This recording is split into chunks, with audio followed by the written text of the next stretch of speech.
In this video, I'll be showing you how to fix PS5 controller stick drift. It's a very simple method, so if you find this video helpful, be sure to drop a like and subscribe. On your PS5 console, what you want to do is press your PlayStation button.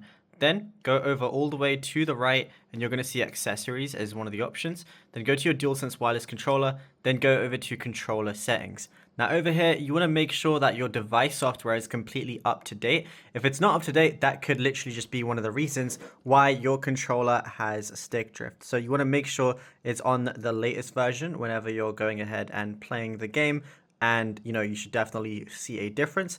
If that doesn't work though, what you want to do is go ahead. There's a good technique to fix stick drift. There might just be some dust, so with your left and right analog sticks, just move them like this, and when you see it, if you see any dust or anything like that, that could be the thing that's causing stick drift. So what you want to do is just blow it into those areas, just using your mouth, and then remove any of the dust that is around. So just do the same thing with the right stick, and then that should definitely help a lot. So that, alongside updating your controller, should definitely help. Now if you found this video helpful, be sure to drop a like and subscribe.